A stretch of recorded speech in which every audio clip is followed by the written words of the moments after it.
Matthew, Mark, Luke, and John, who were they? Matthew who? Mark who? Luke who? And John who? What were their last names?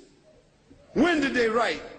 Did they know Jesus Christ? Did they walk with Jesus Christ? Did they eat with Jesus Christ? Did they talk with Jesus Christ? Did they even meet Jesus Christ? The answer is no, no, no, no. Conclusively. The earliest of them that wrote 40 years after Jesus Christ, so they never met him. The last of them wrote 80 years after Jesus Christ, never met him.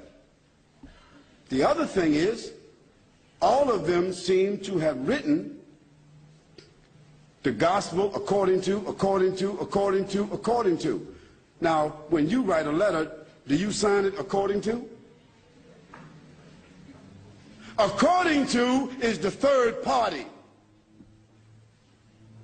If Joanne or Jackie or Bobby or Johnny told me something and I wrote it, I would say according to Joanne, Jackie, Bobby, or Ronnie, according to.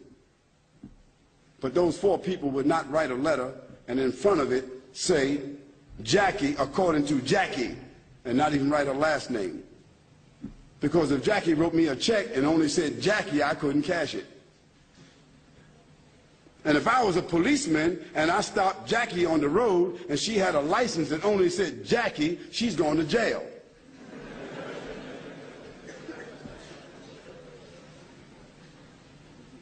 Where in the world is a document with only one name of four different writers that did not meet the one whom they're writing about?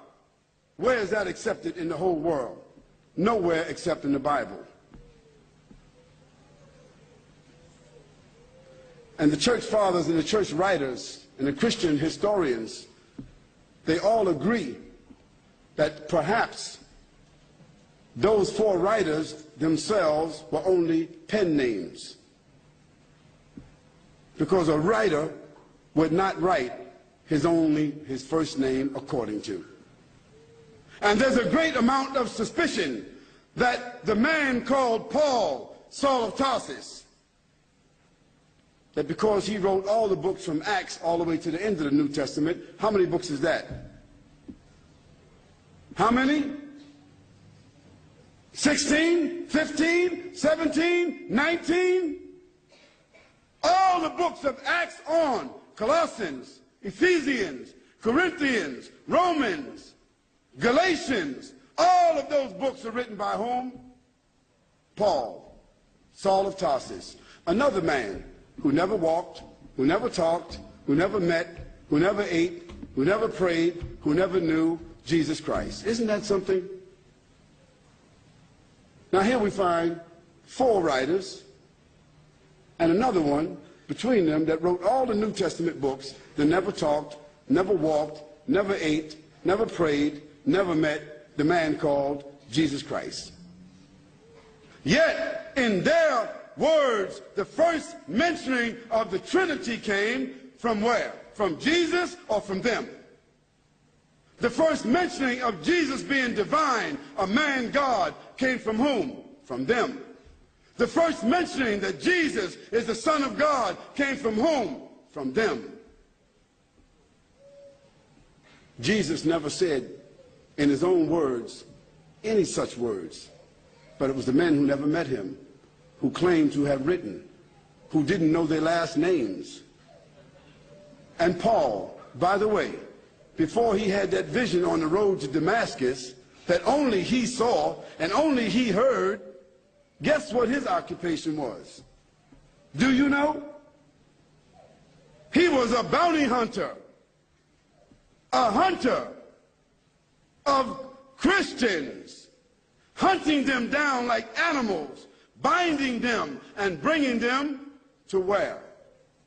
To Rome, so that they could be executed. Now, if Hitler, after killing thousands of Jews, said that on the road to Berlin, he had a vision that he was named an apostle to the Jews, and he wrote 20 books that all the Jews are supposed to follow, Do you think they would be following that book? I don't understand how people just don't read history. This is not what Khalid said, so don't get angry with me. This is your own scripture, your own Bible scholars, the own church fathers. All of them agree that Paul never met Jesus, that Matthew, Mark, Luke, and John never met Jesus. By the way, they were not disciples. Nor were they walkers and talkers of the disciples. They were just writers and historians.